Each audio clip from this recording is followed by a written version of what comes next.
দাম্পত্য জীবনে বরকত বৃদ্ধির উপায়।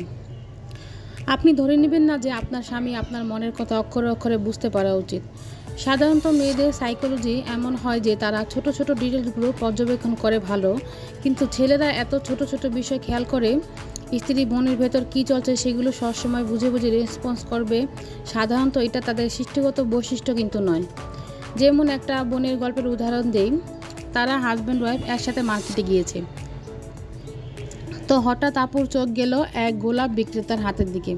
গোলাপ বিক্রেতা খুব করুণ স্বরে সবার সামনে গিয়ে গোলাপ ধরছে আর বলছে, একটা গোলাপ মাত্র 10 টাকা, একটু নিয়ে নেন। মানুষ তাকে তেমন পাত্তাই দিচ্ছে না। আপুকে দেখে যেন বিক্রেতা বুঝলো যে আপু গোলাপ চাচ্ছে। তখন সে সরাসরি আপুর হাজব্যান্ডের সামনে গিয়ে গোলাপগুলো মেলে ধরলো। আপুর হাজব্যান্ড অন্তত মনোযোগ দিয়ে যে দোকান দিকে যাওয়ার কথা সে দোকানের দিকে যাচ্ছিলেন। মাঝপথে গোলাপ বিক্রেতা পথ ধরে দাঁড়ালে তিনি কিছুটা বিরক্ত হলেন এবং হাত দিয়ে সরিয়ে দিলেন। এই দৃশ্য দেখে আপুর ভুরু কুঁচকে গেল। মাথার সাথে সাথে চিন্তা চলে আসলো, 10 টাকা দিয়ে যদি একটা গোলাপ আমায় কিনে দিল না, তার কাছে আমার দাম 10 টাকাও না। কিছুক্ষণ হাঁটার পর আপু বলে বসলো, আপনি কেন আমাকে গোলাপটা কিনে দিলেন না? আপুর হাজবেন্ড খুবই অবাক হয়ে বলল, ও তুমি কি আসলে গোলাপ চাও? আমি তো জানি না যে তুমি গোলাপ চাচ্ছ। এখন তুমি চাইলে আমি এখনই তোমাকে কিনে দিই। পিছনে গিয়ে ডাক দিল ছেলেটাকে, আর তুমি গোলাপগুলোর দিকে ভালোভাবে তাকিয়ে দেখো নি, অনেক পুরান হয়ে গেছে, কালচে দাগ ধরে গেছে, গন্ধও নেই তেমন। আমি তোমাকে গোলাপ দিলে এমন পুরাতন ফুল কেন দেব? আমি তোমাকে আরও দাম দিয়ে সুন্দর একটা বড় তোড়া কিনে দেবো ইনশাল্লাহ। এই কথা শুনে তো আপুর মন ঠান্ডা হলো এবং একটু আগে তার মাথায় কেমন কেমন নেগেটিভ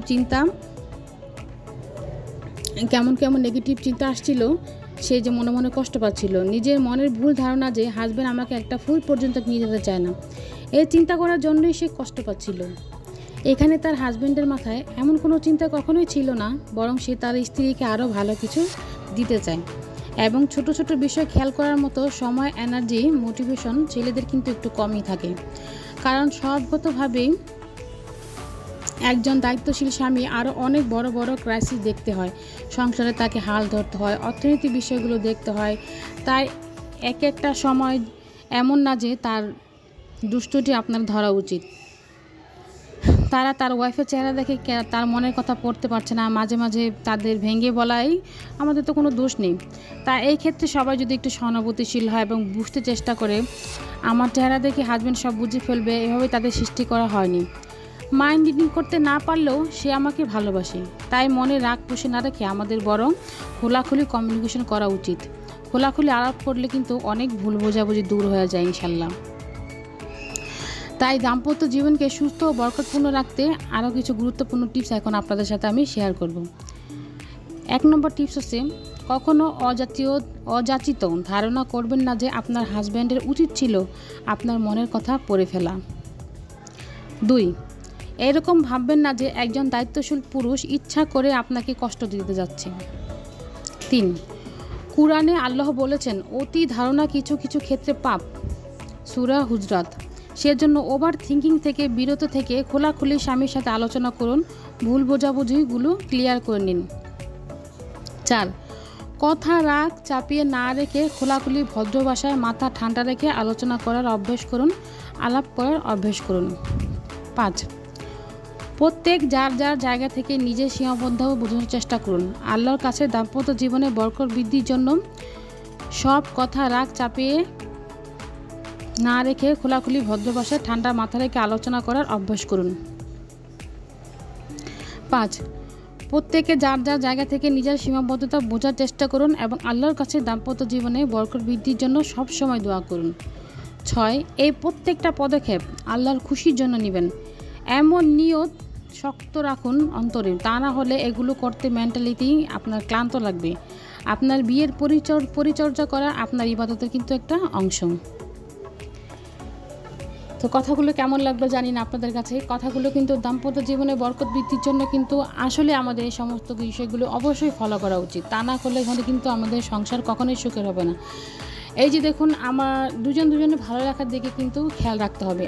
আপনি যেমন আপনার হাজব্যান্ডের কাছ থেকে ভালো কিছু আশা করেন, আপনার হাজব্যান্ডও কিন্তু আপনার কাছ থেকে অনেক ভালো কিছু আশা করে। এই যে যেমন দেখুন, গতকালকে কিন্তু আমি আজকের জন্য সব রান্নাবান্না করে রেখেছি, যাতে আমার কষ্ট করে আর আজকে রান্না করতে না হয়, কারণ আজকে আমার বিশেষ কিছু কাজ ছিল। কিন্তু আমার হাজব্যান্ড হঠাৎ করে সকাল 11টার দিকে সে বলল যে অনেক বৃষ্টি হচ্ছিল, তখন বলল যে আমার খিচুড়ি খেতে ইচ্ছা করছে, সবজি খিচুড়ি। আর মাংস রান্না, মুরগির বাসাকে মুরগি আছে, তাই আমি বললাম হ্যাঁ আছে। তো বললো যে মুরগির মাংস রান্না করো আর সবজি খিচুড়ি রান্না করো। তো এই ক্ষেত্রে আমি যদি আমার হাজব্যান্ডের উপরে রাগ করতাম যে কেন, আমি তো গতকালকে রান্না করে রেখেছি, এখন আর আমি রান্না করতে পারবো না, আমার রান্না করতে ইচ্ছা করতেছে না, তাহলে কিন্তু আমার হাজব্যান্ডের মনে অনেকটা কষ্ট পেত। সে বললো যে আমি একটা জিনিস খেতে চাইলাম, আমার স্ত্রী আমাকে এটা দিল না। আর আমি তো আমার স্ত্রীর কত কিছুর দিকে খেয়াল রাখি। তো এটা কিন্তু আমি করিনি। আমি কি করলাম, ঠিক আছে সব খাবারগুলি সব উঠিয়ে রাখলাম, উঠিয়ে আমি নতুন করে আবার মুরগি বের করে ফ্রিজ থেকে বের করে ভিজিয়ে রাখলাম, মুরগি কাটলাম, সব রান্না টান্না সব কুচুকা কেটে কুটে গুছিয়ে তার হাজব্যান্ডের পছন্দ মতো এই যে এখন রান্না করছি। এখন মুরগির মাংস রান্না করছি, একটু পরে আবার খিচুড়ি বসাবো। তো আজকে যে আমার হাতে যে কাজগুলো ছিল, যে আমি আজকে এই কাজগুলি করব, যার কারণে আমরা গতকালকে রাত্রে রান্না করে রেখেছিলাম, কিন্তু সেই কাজগুলি কিন্তু আমার করা হলো না। তো এই ছোটো ছোটো স্যাক্রিফাইসগুলো কিন্তু আমাদের দাম্পত্য জীবনে সুখ বয়ে আনতে অনেকটা সাহায্য করবে, দুজন দুজনকে বুঝতে সাহায্য করবে, দুজন দুজনের কাছে আসতে সাহায্য করবে, দুজনকে ভালো রাখতে কিন্তু মেন্টালি ভালো রাখতে অনেক সাহায্য করবে।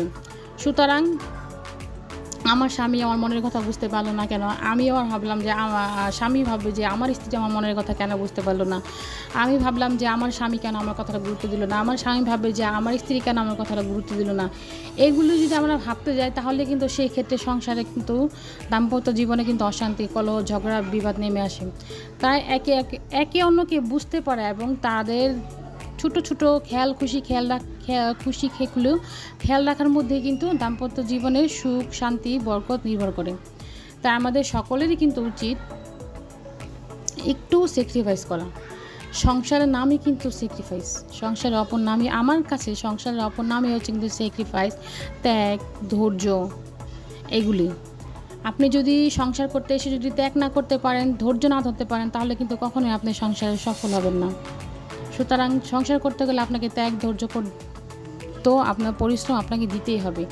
হ্যাঁ, আপনার হাজব্যান্ডের উচিত সেও আপনার পিছনে, সে কিন্তু আপনার ছেলে মেয়েদের আপনার সংসারের জন্য বাইরে অনেক কাজকর্ম করে আপনাদের জন্য পরিশ্রম করে টাকা উপার্জন করছে, আপনাদের প্রয়োজনগুলি সে পূরণ করছে, বাজার করা হতে শুরু করে বাচ্চাদের লেখাপড়া, ঘর সংসার চালানো, ডাক্তার, সমস্ত ক্ষেত্রে কিন্তু সে আপনাদের পিছনে অনেক টাকা খরচ করছে।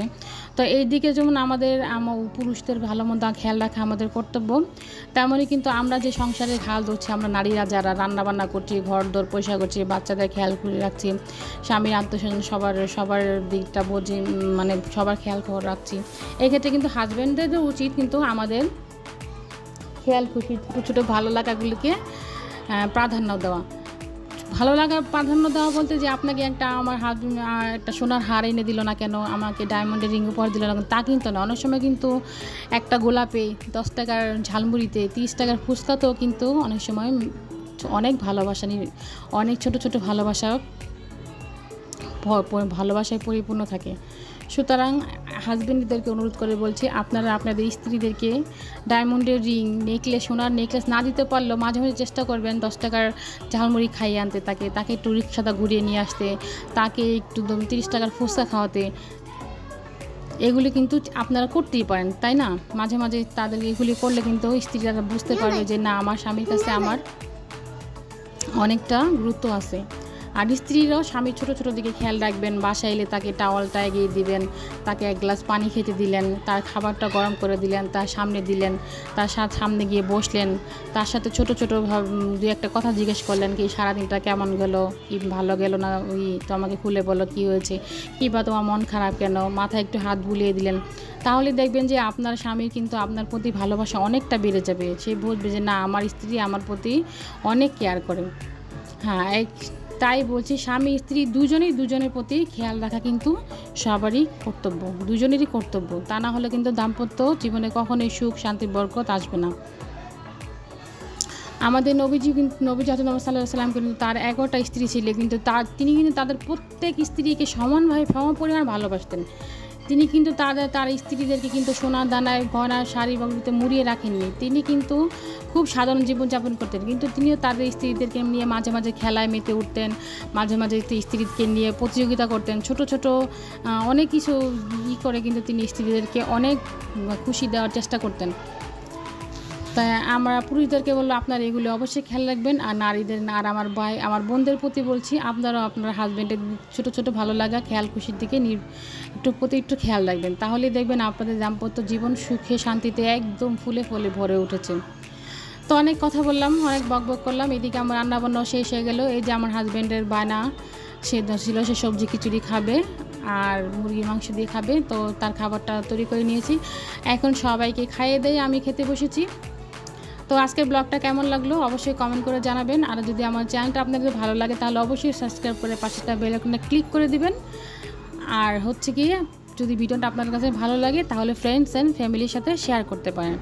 তার যে পর্যন্ত সবাই ভালো থাকেন, সুস্থ থাকেন, দেখা হবে একটা নেক্সট ব্লগে।